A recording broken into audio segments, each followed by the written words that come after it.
tentang materi yang akan kelompok saya sampaikan, yaitu yang pertama tadabbur.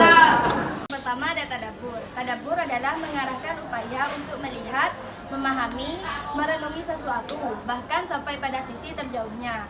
Jika dikaitkan dengan Al-Quran, maka tadabbur artinya penghayatan terhadap ayat-ayat Al-Quran dengan maksud untuk membuka hati dan pikiran manusia.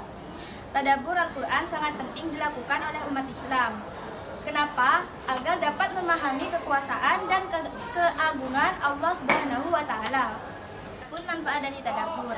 Yang pertama, menjadikan seseorang berpikir positif dalam menghadapi kehidupan, memiliki keyakinan bahwa Allah tidak pernah meninggalkan hambanya, mendapat banyak pelajaran dari kaum-kaum terdahulu. Semakin mengingat Allah, maka kita akan giat beribadah. Pengetahuan manusia terbatas, namun dengan mentadabburi Al-Quran, manusia dapat menemukan banyak solusi dan memberikan kenyamanan dalam berpikir, bertindak, dan berbuat merasakan ketenangan. Wawasan keislaman adalah wawasan yang menempatkan ajaran agama Islam sebagai sumber nilai dalam menunaikan segala tindakan dan kerja-kerja peradaban. Islam adalah agama yang diturunkan Allah Subhanahu wa Ta'ala kepada Nabi Muhammad Shallallahu Alaihi Wasallam sebagai Nabi dan Rasul terakhir untuk menjadi pedoman hidup seluruh manusia hingga akhir zaman. Secara bahasa, Islam memiliki beberapa arti.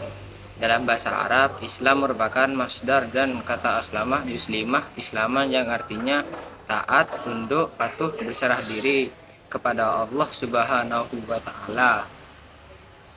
Sedangkan Islam secara umum adalah syariat Allah Ta'ala yang diturunkan kepada semua nabi dan rasul.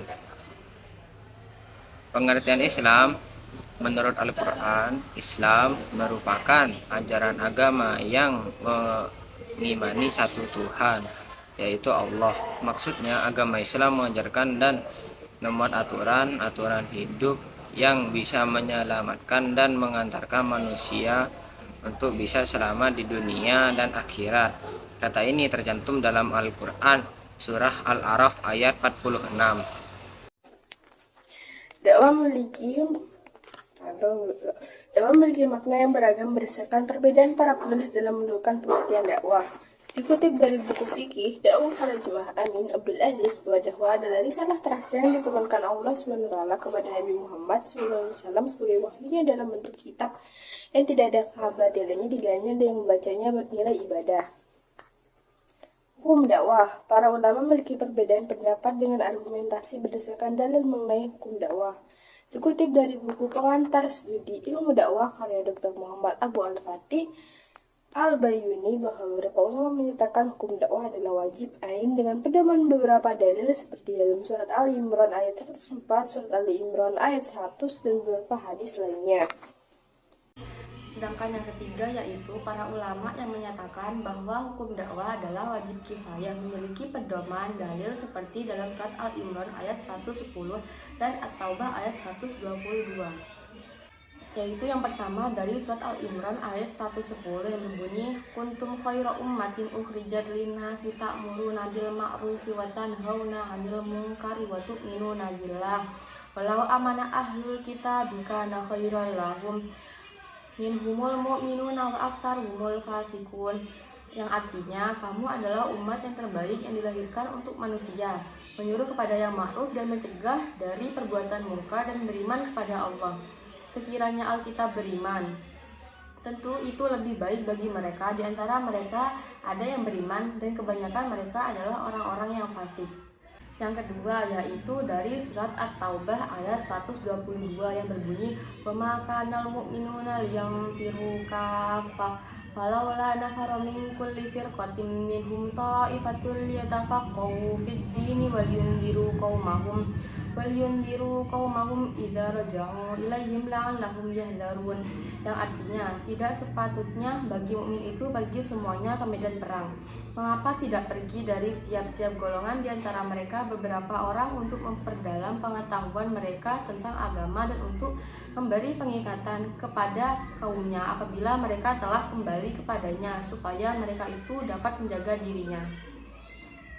Tujuan dakwah yaitu menyelesaikan problematika umat membentuk masyarakat Islam, mendorong masyarakat untuk mengikuti petunjuk yang diketahui kebenarannya, melarang perbuatan yang buruk agar mendapatkan kebahagiaan dunia dan akhirat, memperkenalkan dan memberi pemahaman mengenai hakikat Islam, menjaga umat agar selalu memegang nilai-nilai kemanusiaan yang berbasis Al-Quran dan Sunnah. Sekian yaitu akan dilakukan oleh teman saya. Yang kedua yaitu khutbah. Pengertian khutbah adalah kegiatan berdakwah, mengajak atau menyeru orang lain untuk meningkatkan ketakwaan, keimanan, dan pesan keagamaan lainnya dengan rukun dan syarat tertentu. Menurut jelasnya, khutbah memiliki syarat sendiri-sendiri. Yang pertama yaitu syarat-syarat khutbah Jumat. Khutbah pada sholat Jumat adalah salah satu bagian dari rukun sholat Jumat. Khutbah Jumat disampaikan oleh seorang khatib dan terdiri dari 2 sesi. Terdapat 10 syarat untuk 2 khutbah Jumat tersebut, antara lain 1. Khatib harus berjenis kelamin laki-laki. 2. Khatib yang memberikan khutbah harus dalam keadaan suci dari hadas besar dan kecil. 3. Khatib harus menutup aurat. 4. Khatib harus berdiri jika mampu melakukannya. 5. Khutbah harus dilakukan pada waktu zuhur setelah azan kedua sholat Jumat. 6. Isi dari kedua khutbah Jumat harus didengar oleh sekurang-kurangnya 40 jemaah laki-laki. 7. Khatib harus duduk sebentar dengan tenang atau istirahat sejenak di antara 2 khutbah. 8. Khutbah pertama dan khutbah kedua harus dilakukan secara berturut-turut. Begitu juga antara khutbah dan salat Jumat. 9. Rukun-rukun khutbah Jumat harus disampaikan dalam bahasa Arab. 10. Terdapat 5 rukun khutbah yang harus dilakukan. Yang kedua yaitu syarat khutbah Idul Fitri atau Idul Adha. Berikut ini syarat khutbah Idul Fitri atau Idul Adha. Yang pertama, 1. Khatib harus laki-laki. 2. Khatib harus suci dari hadas besar maupun kecil. 3. Khatib harus menutup aurat. 4. Khatib harus berdiri bila mampu. 5. Isi rukun khutbah baik yang pertama dan kedua harus didengar oleh jemaah sekurang-kurangnya 40 orang jemaah. Adapun rukun-rukun khutbah yang pertama yaitu rukun khutbah Jumat. A. Bacaan Alhamdulillah. B. Selawat kepada Nabi. C. Membaca 2 kalimat syahadat. D. Ajakan dakwah kepada Allah Subhanahu wa taala. E. Membaca ayat suci Al-Quran di salah satu khutbahnya. Yang kedua yaitu khutbah Idul Fitri atau Idul Adha. Rukun khutbah yang diperhatikan saat melaksanakan khutbah Idul Fitri atau Idul Adha tidak berbeda jauh dengan rukun khutbah Jumat. Di antaranya memuji Allah, membaca salawat, berwasiat tentang dakwah, membaca Al-Quran pada suatu di antara khutbah, serta mendoakan kaum muslimin pada khutbah kedua. Hukum menyampaikan khutbah Idul Fitri atau Idul Adha adalah sunnah. Jadi, jika tidak ada jemaah yang memiliki kemampuan untuk berkhutbah, maka khutbah Idul Fitri atau Idul Adha ditiadakan dan salat Idul Fitri atau Idul Adha tetap sah. Pertama ada pengertian tabligh. Kata tabligh berasal dari kata balagh yang artinya menyampaikan atau memberitahukan pesan atau ceramah secara lisan atau perkataan. Makna lain adalah ceramah yang tidak disertai dengan rukun seperti khutbah, yang sumbernya dari ajaran Islam yang disampaikan kepada satu orang atau banyak orang. Jika ditinjau dari pengertian istilah, tabligh memiliki beberapa makna antara lain. 1. Menyampaikan aturan Islam baik dari yang termaktub dalam Al-Quran yang maupun hadis yang ditujukan kepada umat manusia.